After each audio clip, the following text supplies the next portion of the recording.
Singles-wise this week, Shaggy was knocked off, thank God, by Christina Aguilera, Lil Kim, Maya and Pink. That's right, all on the same track, and you know what one it is. It's Lady Marmalade. So this was a cover of the LaBelle track of the same name from back in 1974, also covered by the All Saints in 98, but recorded for the Moulin Rouge soundtrack. Interesting. Who'd have thought in 2001 we'd see all of these people brought together in one track? Shocking stuff when you're 17 years old. Yeah, it's quite amazing. It's quite amazing that this thing comes together. I like that Maya is put up front. She kind of gets the first bit to do. They all get like a section. Mm-hmm. It's one of those tracks where they all get like they all get a moment of just them doing their thing. I guess it all builds towards Christina. It's all that big crescendo, waiting for Christina to come and just rip the doors off, which she does with her massive voice. Do you think Bob Crewe and Kenny Nolan, who wrote this in the 70s, would ever think that it would take on a life like this? Because it's just transformed so much from that 70s hit, which LaBelle have admitted that they didn't even know what it meant when they were singing it. They didn't even know it was about a prostitute. Now it's this big burlesque performance for a film soundtrack with 4 of the biggest names in music all doing it justice in their own way. It's kind of amazing how it's changed. It is amazing how it's changed, and it's actually like for two men to have written this, I don't know what their point was whenever they did it, but it's become a real big female empowerment track, a drag empowerment track, a trans empowerment track. Mm-hmm. It's created a life for so many different communities and just helped people in ways that you could never really have realized. I think most of that actually does stem from this version as opposed to the Patti LaBelle. But yes. I think what it did, I think, if you didn't look close enough to know that it was about sex workers in New Orleans, I think maybe the perception and the assumption people made was it was just being women confident enough to say, do you want to go to bed with me? Not realizing it was about like actual sex trade.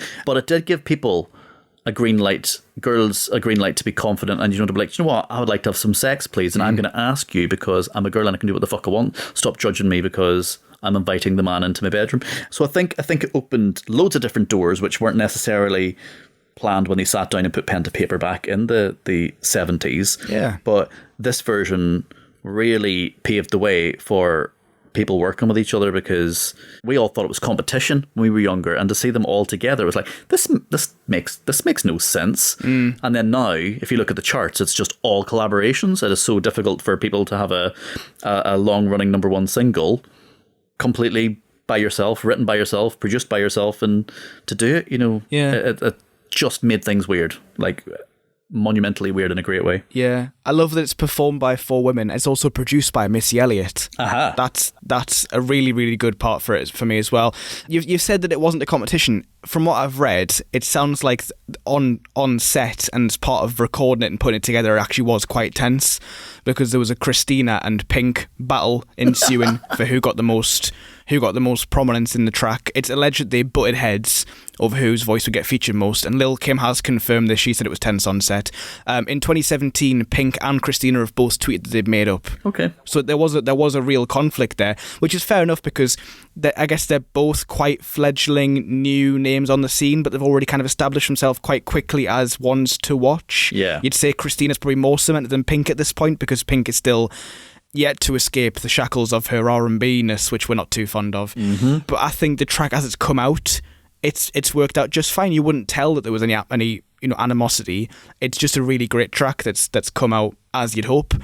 And the phrase "Voulez-vous coucher avec moi ce soir," that's probably the only French some people will remember, having done GCSE. I mean, for me, as someone who studied GCSE French, I remember nada. But that phrase, I do. Mm-hmm. I don't say it much, but I do remember it. That's all I know in French. Yeah. That's all I can kind of do. I think my languages all kind of stem from friends. Whenever the air host guy who's closing the gate for Rachel speaks in English in a French accent, and she's like, oh my God, I didn't think I was going to remember any of my French I learned in high school, but I understood every word you said. And he's spoken in English. That's kind of me. But I didn't think that I thought it was, would you go to bed with me, please, as opposed to, would you like to sleep with me tonight? That sounds so desperate. Yeah, and then I thought that would sound so funny in like your accent. Would you get to bed with us, please? You know what I mean? It'd be so good at a night out. But yeah, I think this is naughty. I think we've got a naughty word here, like an actual naughty word. Christina, I've written down what the fuck. We so far, I think, was it last week we discussed, in 2001, Lisa Scott Lee was frisky because there was shoulder and there was belly. You know what I mean? This changed everything in the music video. This is exactly what we needed to happen, where female empowerment was just like smashed through. You can wear what you want. The skin's yours. Put whatever skin on camera that you want. You know, just express pure like femininity. Is that a word? Femininity? Yeah. Express your femininity, do your thing, and, you know, show yourself off. It was circus, it was cabaret, it was chic, it was sass, it was just so much. This was actually like much more of a big change in track than I really remembered. I didn't get how important it was, but now in my 30s looking back, Jesus, that changed everything.